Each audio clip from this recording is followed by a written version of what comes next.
Uma entrevista que rapidamente saiu do controle e virou um embate direto.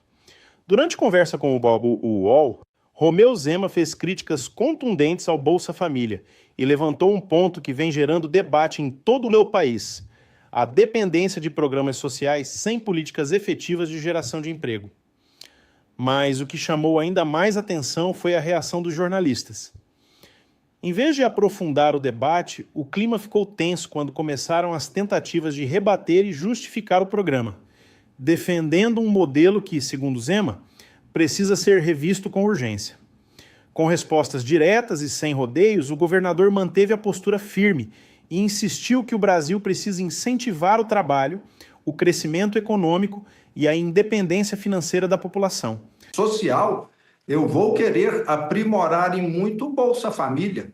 Hoje nós temos marmanjo de 20, 25 anos que fica o dia todo jogando videogame em casa, recebendo o Bolsa Família. Essa pessoa, na minha gestão, vai ter de estudar, mostrar que está fazendo um curso, está se qualificando, e quem é mãe, quem tem filho, vai continuar recebendo, na minha opinião, até mais, e mostrar que o filho está aí na escola. Eu ando muito no interior de Minas. Tem professora me reclamando, as mães não estão levando os filhos na escola, vem aqui pedir favor, porque se não tiver aqui um documento da escola, vão parar de receber. Eu quero que quem precise receba, mas que conduza de acordo com aquilo que está previsto. Filho na escola, filho vacinado.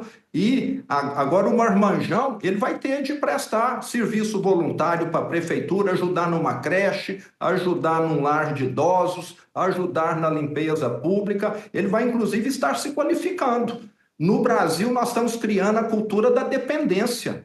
O sujeito está saudável, novo e fica vivendo desse auxílio do Estado e só fazendo bico. E quem faz bico de vez em quando, lava carro, trabalha ali de servente, não se qualifica. Eu quero criar também um prêmio para quem tiver a carteira de trabalho assinada. Saiu do Bolsa Família, entrou no mercado de trabalho formal, vai ser dado um prêmio como recompensa. Mas, governador, isso aí não é muito simplista? Por exemplo, o senhor está falando agora, eu quero ver a carteira de trabalho assinada. A gente sabe hoje, o mercado de trabalho da forma como ele está, o motorista do Uber não tem carteira assinada, o cara que entrega o iFood não tem carteira assinada.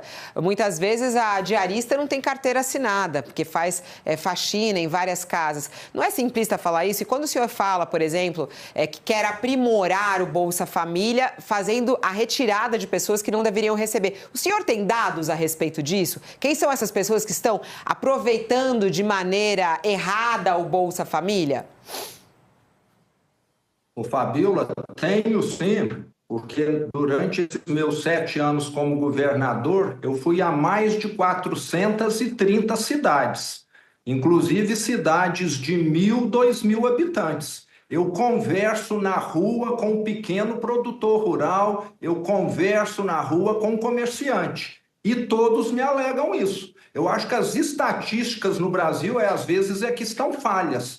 Ficam muito teóricas, focadas em grandes centros, e eu acompanho direto o setor produtivo. Nós temos hoje pessoas que têm oferta de trabalho, caixa de supermercado, que não querem ir, porque vão ter de trabalhar das 8 da manhã às 6 da tarde. E tem muita gente que acha que isso é um grande sacrifício hoje no Brasil.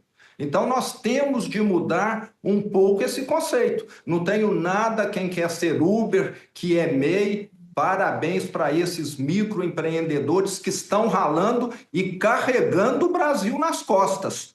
Então, nós temos de retirar esse peso da sociedade, acabar com esse círculo vicioso em que as pessoas não se qualificam, estão aprendendo a viver no improviso, em empregos pouco qualificados. Nós temos uma CLT de 1940. O Brasil não se modernizou nesses últimos 90 anos. Nós estamos aí com aquilo que funcionou no século passado. Precisamos de uma CLT2, ter opções também no mercado de trabalho. Então, eu sou favorável a uma mudança na regulação do trabalho. A nossa reforma trabalhista de 2018, que o Temer fez, ou 2017, foi totalmente desfeita já pela esquerda. Governador, o eleitor de Minas Gerais teve um comportamento dicotômico em 2022, né? Reelegeu o senhor e, ao mesmo tempo, deu uma vitória ao Lula. O Lula teve mais votos em Minas Gerais do que o Bolsonaro. Agora o Lula está preparando o palanque dele ao lado do Rodrigo Pacheco. O Rodrigo Pacheco está ensaiando aí uma migração para o PSB e deve concorrer ao governo de Minas Gerais. O senhor acha que o Lula vencerá de novo em Minas Gerais? Qual é a estratégia que o senhor adotará para evitar que o presidente da República, candidato à reeleição, prevaleça no seu estado? Disse que quem vence em Minas vence no Brasil, né? O senhor acredita nisso? Ô, Josias, primeiro, em 2022, na minha reeleição, eu tive mais votos do que o Lula em Minas. Teve, sim, muita gente que votou em mim e nele, o que demonstra que o brasileiro não tem um voto tão ideológico. Ele vai muito pela simpatia com as pessoas, algo nessa linha. Mas o que nós estamos assistindo nesse momento é um governo, um presidente de esquerda totalmente calado com relação ao maior escândalo de corrupção da história, que provavelmente vai se provar, que é o Banco Master. Estão calados, omissos, por quê? Será que tem algo que os incomoda? Eu tenho até sido, com toda certeza, e aí eu me diferencio dos demais políticos, o que mais tem criticado, o que mais quer apuração sobre esses fatos. Eu não tenho rabo preso, eu posso estar sempre pleiteando, é o que eu quero. Aliás, nós do Partido Novo, eu, os deputados, somos os que mais têm colocado a boca no trombone com relação a esse absurdo. E parabéns para vocês também da mídia, que tem dado total cobertura. Então, o Brasil não pode se calar. Nós temos hoje um presidente que está caladinho, ministros que estão caladinhos. O Master, a fraude dos velhinhos, precisam ser apurados e tem gente da esquerda envolvida, próxima do presidente. Nesse aspecto, governador, o senhor tem muita razão quando realça esse caráter pluripartidário, né, do escândalo do Master. Mas dias atrás o presidente Lula, que de fato andava meio silencioso, ele disse, né, que o caso do Banco Master ele classificou como um ovo da serpente do Bolsonaro, do Campos Neto, que não vai deixar o governo dele pedra sobre pedra, palavras do presidente. E ele classifica o escândalo como um problema que vem da gestão do Roberto Campos Neto e, de fato, a intervenção no banco, a liquidação do Banco Master, foi feita agora na gestão do Gabriel Galípolo. E também chama a atenção, não sei se o senhor também tem atentado para isso, o silêncio do Flávio Bolsonaro, né? Ele, diferentemente do Lula, que andou falando aí, ovo de serpente e tal, o Flávio Bolsonaro não diz uma palavra, né? O senhor não acha que é incômoda a posição dos dois lados? Não acha que o escândalo é pluripartidário e que também o bolsonarismo está muito silencioso em relação a esse caso?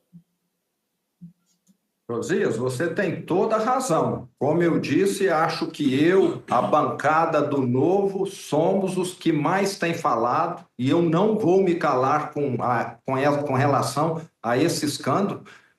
Pelo que eu tenho conhecimento, tenho acompanhado, Josias, isso foi gerado na Bahia. A operação do Banco Master começou lá pagando cestas básicas, algum programa com o governo do PT, que deu espaço. Para mim, Josias, tem de ficar muito claro, as apurações têm de avançar e ser responsabilizado quem quer que for, de esquerda, de centro, de direita. O Brasil não existe para atender nenhuma ideologia, o Brasil existe para atender o brasileiro, aquele que levanta cedo e rala. E nós estamos vendo uma casta de intocáveis querendo que esse processo não avance. Nós temos um governo rico e um povo pobre no Brasil, que está cansado, que não tem dinheiro para pagar as contas no fim do mês. Então, eu sou totalmente favorável às investigações e lamento que a classe política não esteja questionando, colocando a boca no trombone, como eu e os deputados do Novo fazemos. Nesse ponto, o Novo é disparado o partido número 1 no Brasil. Nós não temos o rabo preso, nós fazemos o certo, e é isso que vai melhorar o Brasil, fazer o certo e poder denunciar o errado. Quem não está denunciando, para mim, está errando muito. Por último, governador, nós estamos chegando perto do final da nossa conversa, mas o senhor disse a certa altura que governos da direita não têm corrupção, né? Nós tivemos durante a gestão do então presidente Bolsonaro a criação do orçamento secreto. Disso resultou uma corrupção desenfreada. Hoje há um ladrão instalado dentro do orçamento da República, o dinheiro escorre por esse ladrão, há mais de 8 dezenas de inquéritos em tramitação no Supremo Tribunal Federal, e o senhor se apresenta aqui na nossa entrevista como um outsider, embora tenha 2 mandatos como governador de Minas Gerais, o senhor se apresenta como um outsider, né? Não acha que essa perversão do orçamento, que foi potencializada pelo orçamento secreto durante a gestão do Bolsonaro, ela precisa acabar? E como o senhor fará para governar tendo um partido, sendo membro de um partido que é minúsculo, né, que é o Novo?